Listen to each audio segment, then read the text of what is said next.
episode on College Press Box, we're talking a lot of Texas football, looking at Texas basketball season openers, and talking Longhorn sports all around. It's going to be a good show. Stay with us.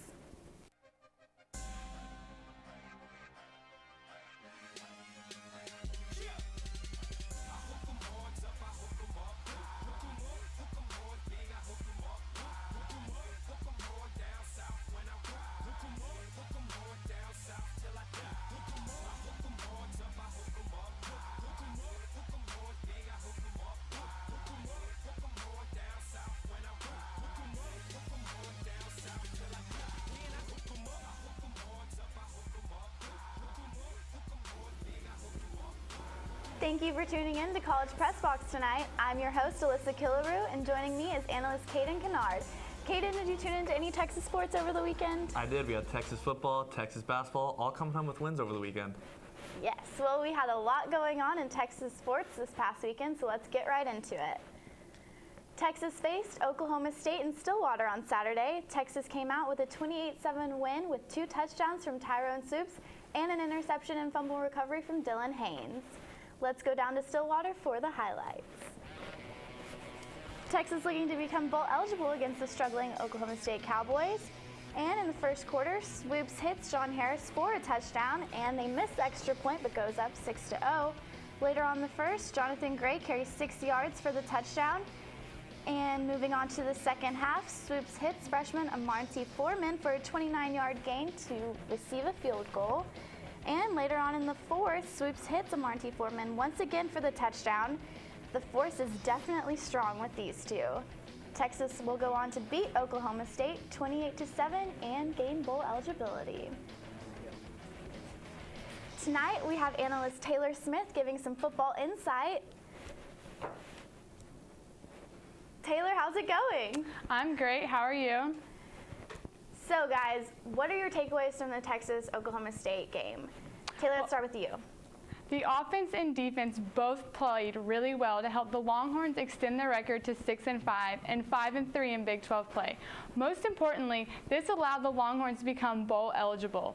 The special teams were on a high with a 51-yard field goal, but a low with a missed 21-yard attempt and 2 missed points after attempts.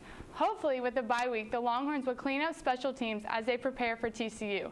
We see the offense and defense both playing top-notch this past weekend. The Horns need similar from the special teams to secure a victory against TCU on Thanksgiving night. Caden, how about you? To me, this team's looking stronger than ever. There seems to be a little more emotion on both sides of the ball. They're really trying to buy into what Coach Strong has been preaching. Offensively, in the first half alone, they had 17 first downs. The Longhorns also converted his first 7 of 8 third down opportunities. They sort of just took advantage of opportunity and chances early on in the game, and this allowed the defense to be a little bit more rested than it usually is. All right, well, as the season is coming to an end, how do you think Swoops is improving and leading the Texas offense? Taylor, let's go with you. This was easily Swoops' most efficient game of the season. He was 24 for 33 with a 72.7 completion percentage. He looked a lot more confident and decisive in the pocket. Swoops also didn't throw a single interception all game. To go into a very hostile environment such as Stillwater with less than ideal weather conditions and perform like he did confirms his ability that he can improve and get better each week. It's awesome to see his development through the season, and hopefully his development continues and he excels for another game on Thanksgiving night against TCU. What about you, Caden? Last week against West Virginia, Swoops started off 4 for 4 on the opening drive, leading the Horns to a score. This past week, Swoops connected on all 5 of his opening throws with 4 different receivers, leading them again for a score. This points to a bigger theme, and this is his confidence. He looks like a more comfortable player on the field. In the past 2 games, it's been obvious he's trusting his reads and delivering the ball with a little bit more conviction. He posted a 9.4 yards per attempt this week, which is a little difficult to sustain, but because he's looking downfield and connecting a little bit more, the running game has benefited immensely, and the offense overall is producing a bit more. All right, well, since the Texas defense has been dominating games all season and the offense is finally coming alive, can you guys see Texas as a threat in the upcoming game against TCU? What do you think, Taylor? I think Texas defense definitely poses a threat for TCU.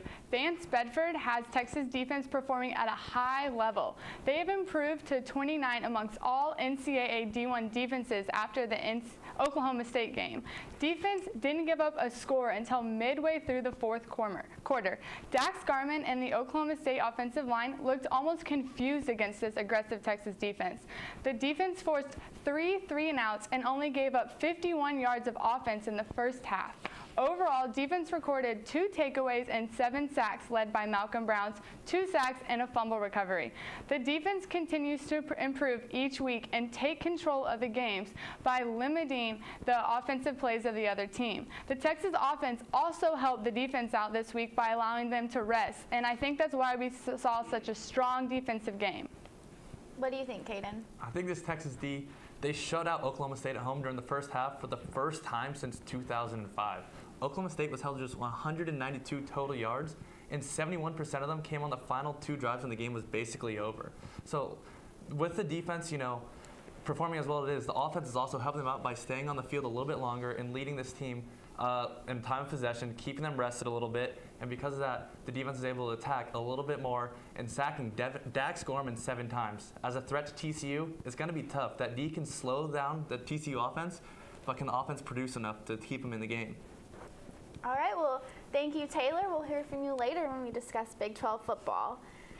Well, coming up, we'll discuss Texas basketball season openers and Texas soccer in the first round of the NCAA tournament. Keep it here.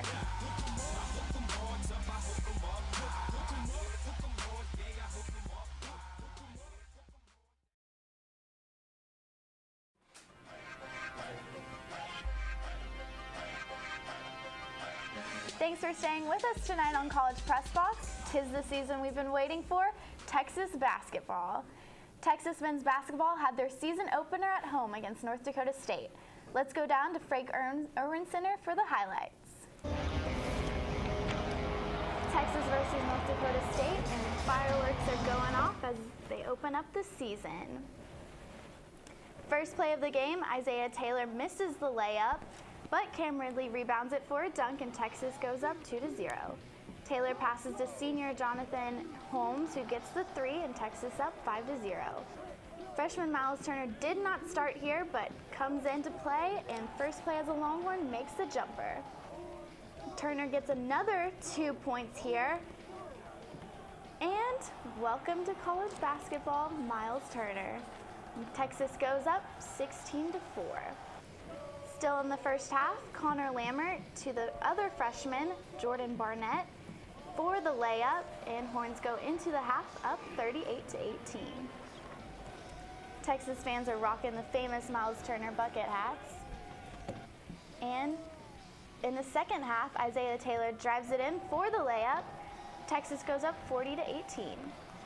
Big boy Cam Ridley gets his own rebound and adds 2 to the scoreboard.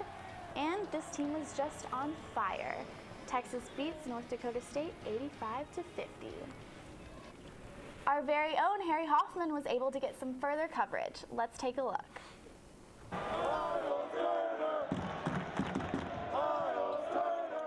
Texas fans will get used to hearing that chant around town as Miles Turner began his Longhorn career with a bang.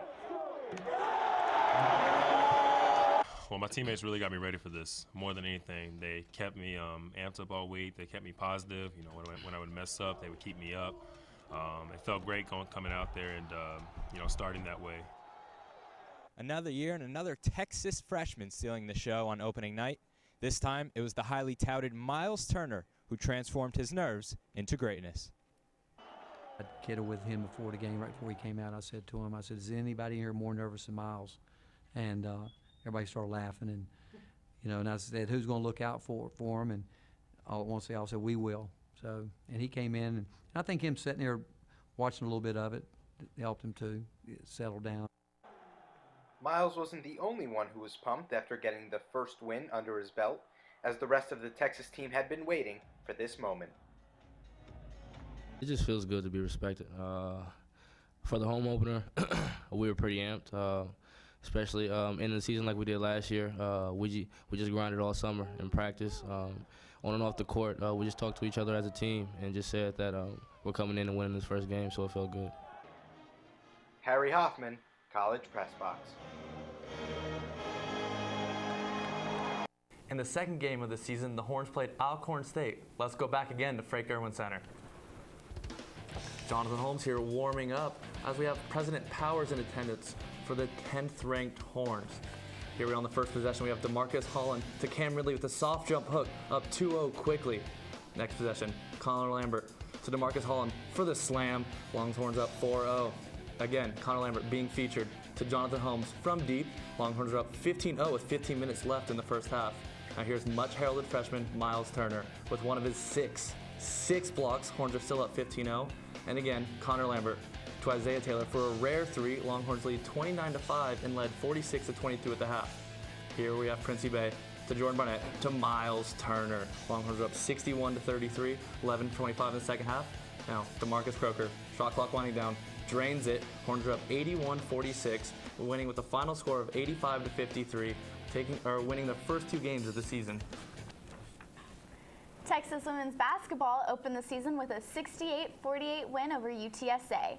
Sophomore center Kelsey Lang scored a team-high 12 points, while sophomore guard Breonna Taylor scored 11 points.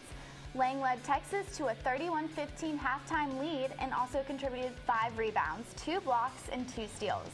Junior center Imani McGee Stafford is out indefinitely due to a stress fracture, and junior guard Brady Sanders missed the game with a right hand injury.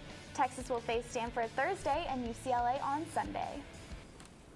Texas volleyball played in 2 games this week. First, Longhorns swept West Virginia to its 4th consecutive Big 12 victory. Senior Haley Eckerman led the team with a season-high 23 points. Later, the Longhorns in the second match of the week against Oklahoma won 3-2, winning its 4th consecutive Big 12 title and its 5th title in the last 6 years for the program. The Texas out-hit the Sooners, led by senior Kat Bell, who led the team with 15 hits. Texas soccer won their first round in the NCAA tournament 3-0 against Rice. Senior midfielder Cherise LaChapelle scored the first goal with 28 minutes left in the first half.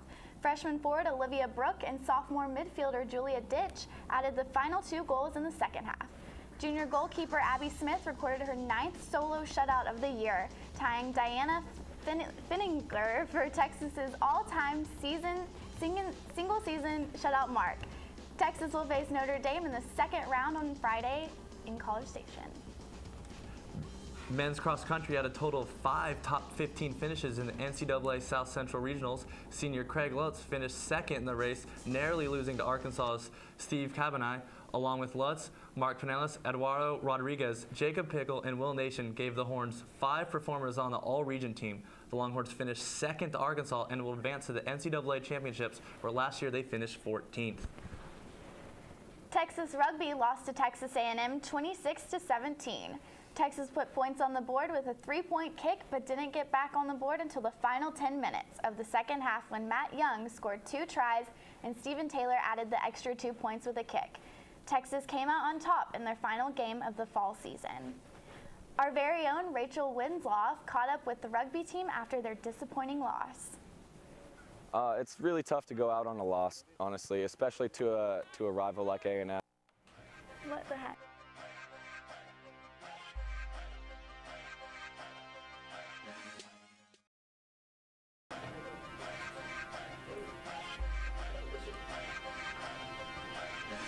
Thanks for sticking with us. We're bringing back our guest analyst, Taylor Smith, to help discuss some Big 12 football. So TCU is among the top 4. How does the TCU-Kansas game affect TCU's chances in making the college football playoffs? Taylor, what do you think? When you're favored by 4 touchdowns and you only win by 4 points, the perception is that you lost. The NCAA with its polls is all about style and points. Those that you are expected to beat soundly, you need to beat soundly. TCU lost ground with the college football playoffs and needs some help. Now TCU is fighting with Mississippi State, Ohio State, and Baylor for probably the last spot in the playoffs. I hate to say this, but TCU needs a blowout win against its remaining two opponents. That includes Texas. If TCU and Baylor win out, Baylor, due to their head-to-head matchup against TCU, would be the Big 12 champs. And Baylor's late season victories would include Kansas State and Oklahoma State. And I think those stack up better against TCU's Texas and Ohio State. All right, Caden, what do you think? Okay, here's my issue. TCU lost to Baylor. TCU barely squeaked out against the worst team in the Big 12 in Kansas. Heck, Kansas fans a couple of weeks ago started storming the field just for winning, and TCU is ranked ahead of Baylor. This TCU team is winning, but they're really kind of just getting by certain games. This past week, like we said, they beat Kansas by 4, they beat West Virginia by 1 a couple weeks ago, and they beat Oklahoma by 4. There's obviously something said in winning close games, but this team is 9 points away from 6-4, and I think the Frogs rely a little too much on the magic of quarterback Trayvon Boykin to get them out of close games. So I think if they keep winning out or Baylor keeps winning out, Baylor's going to have the edge. All right. Well, Missouri's close 34-27 victory over Texas A&M was a heartbreaking loss for the Aggies after their previous week's upset against Auburn. You know, the Aggies have been struggling this season while Longhorns have only been getting better. What are their chances of actually meeting Texas in a bowl game and potentially winning? Well, I think the chances are pretty remote for the two teams to meet in a bowl game. Every time there's discussion around this year for these two teams to meet since A&M has left the Big 12. And I think the fans and the media really want it, but I'm not quite sure if both schools want it. I think Charlie Strong would want the game against A&M to take back the state of Texas if Texas were to win, but I'm not quite sure if Kevin Sumlin and the Aggies want this game. They've kind of been on a downhill slope the last couple weeks while Texas has been powerfully going uphill, and I think Texas would have a very good chance of winning this game. So I'm not quite sure if the Aggies are ready to give up the state of Texas. What do you think, Caden? So Texas A&M ran into a Missouri team that just exploded in the third quarter. They had 4 touchdowns and 4 drives. Everything kind of seemed to be going for Missouri, but it kind of turned into, like I said, Missouri has a top 25 ranked defense and it's a surprising 8-2. They're kind of a bit underrated, but I think that means Texas A&M also is a little bit overrated. They started off the season strong and people wanted to get on the Texas A&M bandwagon, what Johnny Manziel's created. But like I said, they're going through a quarterback change right now, and it's really they're struggling to find their identity. And if they're going to play Texas in a bowl game, that would have huge recruiting implications. I think what Taylor said is right. I don't know if Texas A&M is going to want to play Texas in a bowl game. Very true, but it would be a good game, wouldn't it? Great game. All right, no matter what, Texas was always going to have it rough coming into this 2014 season with a new coach and the retirement of quarterback David Ash. Looking back on the season, are you surprised that Texas finally gained bowl eligibility? What do you think, Taylor? No, I'm actually not surprised. Texas recruits the top players each year. These top players have finally started playing like top players once they've better understood the new coaching philosophies. Texas should be in a bowl game every year, even in down or rebuilding years. What do you think, Caden? I think first off, congratulations are in order to Coach Strong and the Longhorns for becoming bowl eligible. This, with all the suspensions and injuries, this season should be viewed as a success because they've really had to climb over some obstacles. A couple of weeks ago is looking not very well for the Horns and going bowling, but the Longhorns and Charlie Strong should be viewed on their growth. We've seen a young offensive line and a young Tyrone Swoops develop into more consistent players. So overall, this team has matured, and because of that, I think as praise goes to Charlie Strong and praise goes to the players. All right, well, as Texas heads into the bye week, Coach Strong had some thoughts about preparing for TCU. I just think now we just need some time off, and then we only have one left. So it's where we're just going to pour it all in that one. You know, give them a couple of days off just to rejuvenate and just get, catch their breath, and then we come back on Wednesday, and we're going to go to work on Wednesday. And so we don't play, until the following Thursday, but we're going to work all the way up until then. What are some key focus points Texas needs to work on in the upcoming bye week to get ready for the big TCU game next weekend? Taylor, let's go with you. The #1 key to a bye week is to get everyone healthy. Ja'Jay Johnson has been in and out, the offensive line has had some nicks, and even Swoops could use the extra rest. The season has been a long grind, and the bye gives an opportunity for everyone to get healthy before the Big 12 home game. Texas needs a week and a half to prepare for a very tough TCU team that will be looking to solidify their playoff position and possibly boost their quarterback for Heisman contention. Offense, defense, and special teams needs to be locked and loaded for this battle. Texas special teams played very rough last week, and so heading into this weekend, they really need to be on the top of their game. TCU can turn a game around with a punt return, so Texas needs to utilize the extra practices to develop a kick coverage strategy. If Texas plays like they have the last 3 games, they have a great opportunity to knock off TCU and help clear up the question of whether TCU is a top 4 worthy team. What do you think, Caden? See, I think Texas needs this bye week to get in the film room and study up. Texas versus TCU will be strength against strength, offense versus defense. So, as we know, TCU put up 82 points in a game. 82. TCU is also the 4th-ranked scoring offense in the nation. So the key will be slowing them down if Texas wants a chance. So, like Taylor said, they need to get healthy because they're going to need as many people as possible to stop this offense. All right. Well, thanks, guys, and thank you, Taylor, for helping us out tonight. Thanks for having me. When we come back, we will take a look at the Sblendorio Suite and see what's coming up this week in Longhorn sports. Stay with us.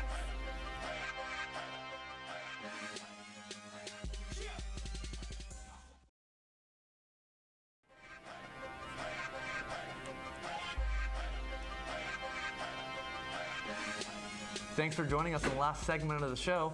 This past week, I was lucky enough to get invited into the Sblendorio Suite to talk men's basketball. Let's go take a look. Good evening, everybody. Welcome inside the Sblendorio Suite. I'm Peter Sblendorio. We're going off-site today. You know, the Sblendorio Suite, not so much a physical place as much as it is a state of mind. Joined here by Caden Kinard. Caden, how you doing today? Great, thank you. Thanks for the seat warmers. Yeah, absolutely. It's a little cold out here, so we got seat warmers. Sblendorio Suite sparing no expense today.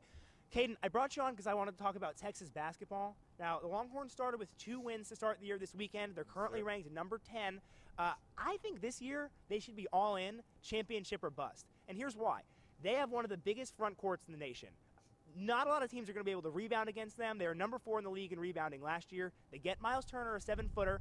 That you throw that in with Holmes and Ridley, they're really big. If the guards can play well, especially at that 2-guard spot, if they can get production, this is going to be one of the most balanced lineups in the league because Isaiah Taylor has shown he can be a stud at point guard. I think this team, like you said, they have 4 tall guys across the board, and their 4 tall guys, they all bring different skill sets. You got Holmes who could shoot, Turner who can shoot, you even have Lambert who could shoot. I think you got really dominating the post. It comes down to Rick Barnes and his ability to use these strengths of their team to get mismatches across the board. I think they have shooters, but shooters at their height. Like you said, you mentioned the shorter guys. None of the guards returning from last year shot above 34% from deep 3, which is lower than the Big 12 3-point shooting rate. So I mean, if they, like I said, national championship or bust. But if they really want the national championship, they need production from their shorter guys, and they need Rick Barnes to utilize them and get them in strengths positions where they can score the ball. So far this year, shot pretty well from 3. Isaiah Taylor seems a lot more willing to shoot. Javon Felix has shot pretty well. If Kendall Yancey and DeMarcus Holland can add something as well, maybe a pretty good blend from the guards to go with that dynamic front court. Caden, thanks for coming on today. Thank you for having me. Guys, make sure to stay warm, get your blankets, and have a good time exiting the Sblendorio Suite. Let's take a look at what's going on this week in Longhorn sports. Wednesday, there's volleyball at Baylor at 7 p.m.